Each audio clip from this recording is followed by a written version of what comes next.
Isabelle Carter has consistently recounted the same story to various listeners for 36 years, never once altering a detail. Not long ago, a high schooler from San Francisco approached her, gathering urban legends for a project. This young man took an audio recording of her tale, then later wrote it down. What follows is that chilling account. The narrative I'm going to share is my truth, and every detail is as I witnessed it. The date, April 3rd, 1986. It all took place in a smaller, lesser-known part of San Francisco. Even today, I can vividly recall the minute details of that evening.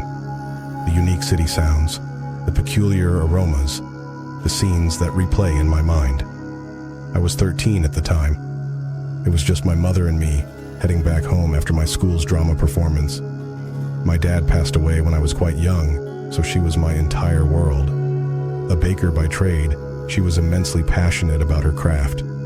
She was a determined woman, doing her utmost to raise me on her own. After my dad's demise, she was deeply impacted, so much so that the thought of finding love again never crossed her mind. She cherished him deeply. I get teary-eyed recalling this. It's emotional. It pains me to recount, but I feel compelled to reveal what truly transpired. Anyway, let's return to that particular evening. The only vagueness in my memory is the exact hour when everything commenced. Dusk was just settling, with just enough light to differentiate between shadows and figures. Being April, it was probably close to 8 p.m. Back then, our part of San Francisco felt quaint, with the tight-knit community charm. As we cruised along, the road predominantly showcased the city's historic backdrop, providing a clear view of the skyline. Amidst a chat about our dinner plans, a moment stands out distinctly. My mother, typically a beacon of strength, suddenly trailed off mid-sentence, her attention fixed to her left. I saw an expression on her face I'd never witnessed before: sheer dread. This rattled me to my core because she was my rock, the bravest person I knew. Witnessing her like this made my heart race uncontrollably. Gently, my gaze shifted to align with my mother's, eager to discern the cause of her sudden fear. A sight caught my eye, both bewildering and chilling. In the distance, an uncanny silhouette stood out. A boy, perhaps no older than 6 or 7, made his way with deliberate slowness away from the bustling city street. Dressed in ragged clothes, his hair too sleek as if he'd just awakened, he seemed eerily out of place against the San Francisco backdrop. A stray child, perhaps? I pondered. My mother's soft murmur broke the silence, her tone thick with unease. "What's going on here?" Her gaze never leaving the boy, she cautiously began to pull our car over to a nearby curb. She then turned to me, her eyes searching my own. "What should we do, Sunshine?" A pet name she'd given me when I was a toddler. I don't know, Mom. There's a weird vibe here. Something feels off, I admitted, my voice shaky. "I get it," she responded, the crease in her forehead deepening. "But we can't just leave him. What if he's lost, or worse? Should we inform the local police? Let them handle it?" I suggested. She pondered a moment, then said, "By the time they arrive, he could have wandered off. San Francisco is a big place for a little boy to be lost in." "I understand your concern, Mom," I answered, the unease gnawing at my gut growing more pronounced.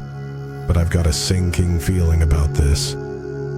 As if in response to my words, the car's engine went silent, and my mother hesitated only briefly before stepping out.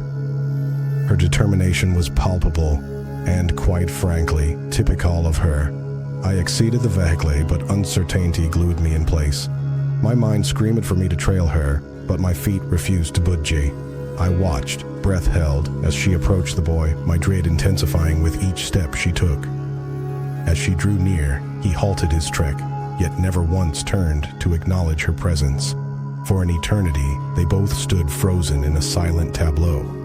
Then, without any discernible reason, my mother began retracing her steps back to the car.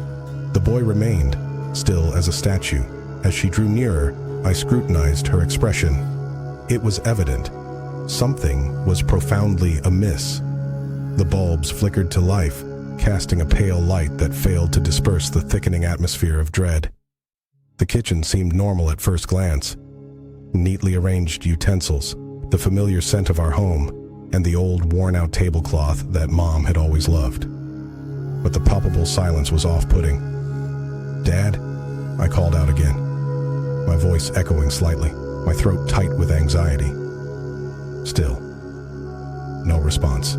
Taking a deep breath, I slowly proceeded to the living room. I could see the outlines of furniture, but no sign of my father. "Dad, please," I whispered, fighting the urge to cry out in frustration and fear. As I moved further into the house, I came across a trail of muddy footprints, not belonging to either of us. They led down the hall and into his bedroom. The door was slightly ajar. Gulping down my fear, I pushed the door open.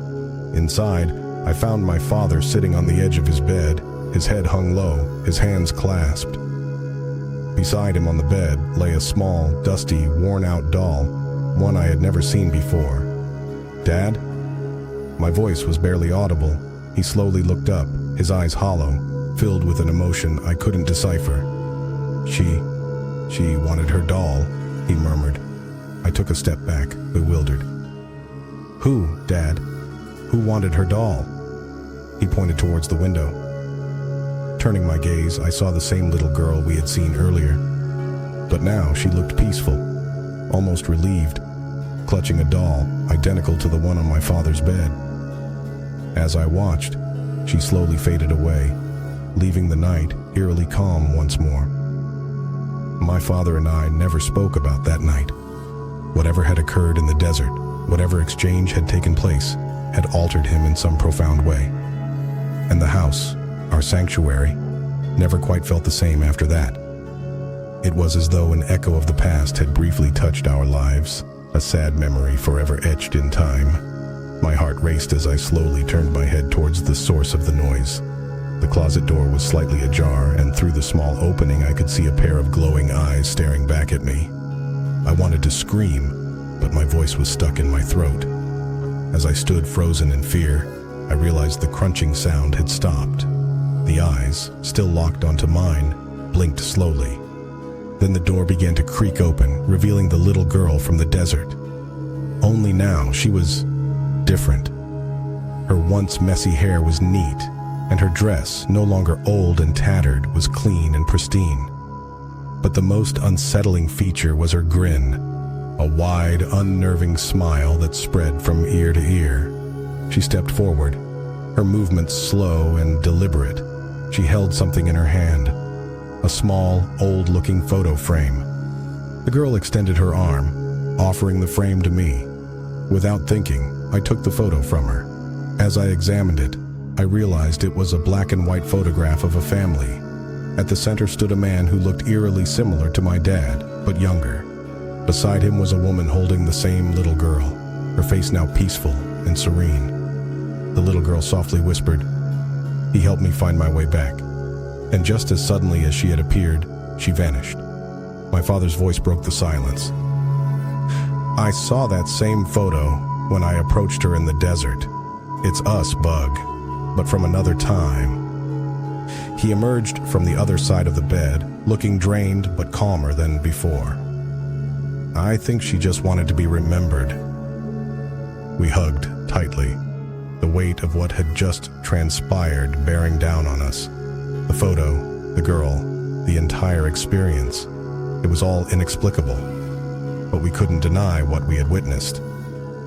We eventually found a way to cope, mostly by talking about it openly.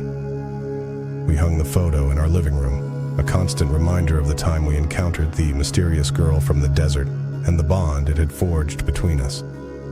Tune in every week at the same time. Your support is what keeps our channel going, allowing us to dive deeper into the unknown and share these tales of terror with you. It's strange how life plays out.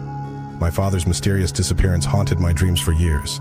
Every time I closed my eyes, the image of the girl from the desert, her silhouette against the barren landscape, would flash before me. Those hollow eyes, filled with an inexplicable darkness, seemed to be watching me, always. Years later, After countless therapy sessions and many sleepless nights, I decided to face my fears head-on. I returned to that same desert, looking for answers. I wanted to confront whatever evil had taken my father away. During one of my expeditions, I stumbled upon an old weathered journal buried in the sand. The entries described a similar encounter with the mysterious girl. The author had documented the legend of the Desert Siren, a malevolent spirit known to lure travelers with her song, only to trap their souls forever. The last entry was dated decades before my father's disappearance. This wasn't an isolated incident. Now, as I share my story with you all, I want to leave you with a warning. If you ever find yourself lost in a desert, listen closely to the wind. If you hear a soft, haunting lullaby, do not follow the voice, no matter how entrancing it may sound. Please, for the sake of your loved ones and yourself, remember my story. For while I live with the torment of my past, it's my duty to ensure others don't suffer the same fate. Thank you for joining us tonight. If you have your own mysterious tales, please share them in the comments below. Your encounters may help someone else avoid the grasp of the unknown. Until next time, stay safe and always keep an eye on the shadows. If you'd like more of these stories or have an eerie experience of your own, don't hesitate to reach out. Remember, the unknown is just a story waiting to be told. Good night.